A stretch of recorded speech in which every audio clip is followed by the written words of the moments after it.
এক ইহুদি মক্কায় ব্যবসার উদ্দেশ্যে তখন এসেছিলেন। অনেকে ব্যবসা বাণিজ্যের জন্য ঢাকায় আসে না, যে হোটেলে উঠে, ওরকম ইহুদিরাও অন্য জায়গা থেকে আইসা মক্কায় ব্যবসায়িক জন তো বিভিন্ন জায়গায় থাকতেন। সেদিন রাত্রের চিত্র, গাছের পাতাগুলো নত হয়ে গেছে, বিচ্ছুরণ ঘটেছে আলোর, পরিবেশটা একটা স্মুথ ভাব, সারা পৃথিবীতে নতুন করে যেন শান্তির বার্তা বয়ে যাচ্ছে, সব কিছুতে একটা শান্তি শান্তি ভাব। এই ইহুদি পণ্ডিত, ইহুদিদের কিতাবগুলো তার পড়া ছিল।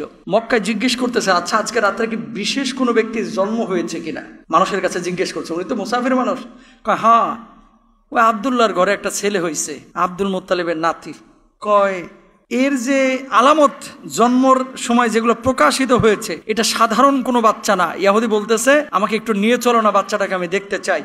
পরবর্তীতে ইহুদি হয় গিয়েছেন অথবা তাকে সংবাদ জানানো হলে সে দেখার যখন আগ্রহ দেখাইলো, তখন ইহুদির এই লোকটাকে নিয়ে যাওয়া হলো বাচ্চার কাছে। বাচ্চাকে দেখার পরে তিনি বললেন, পিঠের এদিকে একটু নজর দিয়ে, যে এটা সাধারণ কোনো বাচ্চা না, পূর্ববর্তী কিতাব সমূহে যে শেষ নবীর কথা বলা হয়েছে, এই বাচ্চাটাই হচ্ছে সেই শেষ নবী।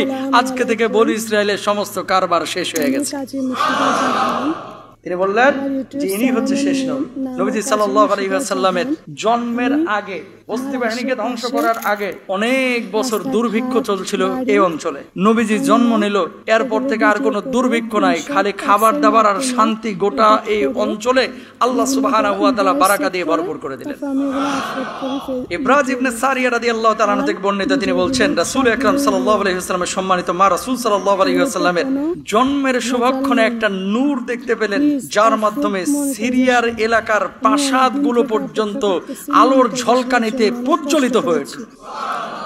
কোথায় সৌদি আরব আর কোথায় সিরিয়া, শত শত কিলোমিটার দূরে আলো এখানে ছুটছে। খেয়াল করেন, কালকে রাত্রেও তো বিদ্যুৎ চমকাইছে, অনেক বজ্রপাত হয়েছে। যখন আপনার এলাকায় বিদ্যুৎ চমকায়, এলাকায় শুধু আপনার বাড়ির ছাদে আলোটা দেখা যায়, আর অন্য জায়গায় দেখা যায় না, গোটা এলাকা জুড়ে ছড়ায় পড়ে না? এরকম আলো এমন বিচ্ছুরণ ঘটেছে, গোটা অঞ্চল কি হয়ে গেছে? আলোকিত হয়ে গেছে।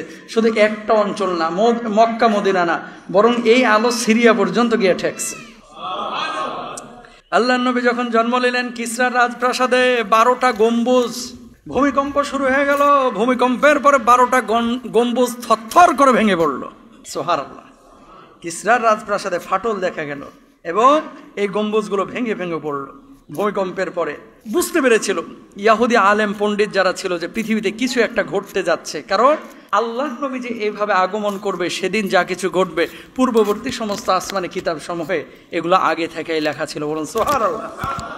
রাসূল সাল্লাল্লাহু আলাইহি সাল্লাম যখন জন্ম নিলেন, একটা নূরের বিচ্ছরণ তার পেট থেকে ঘটেছিল। কার? মা আমেনা, যার আলোকে পূর্ব থেকে পশ্চিম দিগন্ত পর্যন্ত সবকিছু আলোকিত হয়ে গেল। কোন কোন বর্ণনায় পাওয়া যায়, যখন ভূমিতে আবির্ভূত হলেন, মানে মায়ের পেট থেকে বাচ্চা যখন বের হয়, ডাক্তাররা যখন বের করেন, বাচ্চাটাকে কোলে নেয় কে?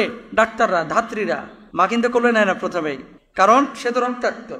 আল্লাহর নবী যখন বের হলেন পেট থেকে, চতুর্দিক সুঘ্রাণে ভরে গেল। আর আল্লাহর নবীকে বের হওয়ার পরে, মানে কোলে যে নিবেন, কোলে নেওয়ার আগেই নবীজি 2 হাঁটুর উপরে মাটির সাথে ভর করে আকাশের দিকে তাকায় রয়েছেন। ইতিহাসবেত্তারা কেউ কেউ বলতেছেন, দেখেন, তার মানে কি বাচ্চা জন্মের পরে কেউ কেউ কি থাকে? চিৎপাটাং হয়ে পড়ে থাকে আমাদের দেশে। আর এখানে তো আমাদের ডাক্তার আবার পাছার উপরে কি দেয়? বাড়ি দেয় কাঁদানোর জন্য। যত জোরে কাঁদবে তত নাকি হৃদপিণ্ড ভালো থাকবে, এটা আমাদের ডাক্তারদের ফর্মুলা, এরকম নাকি আছে বিষয়।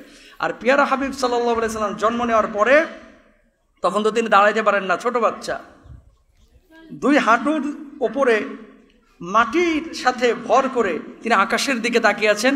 কেউ কেউ বলতেছেন ঠিক ওই মুহূর্তে এক মুষ্টি এভাবে, ছোট হাত না, হাতগুলো তো তখন ছোট, মাটির মতো নিয়ে এইভাবে উপরের দিকে ফিকেছেন, নিক্ষেপ করেছেন।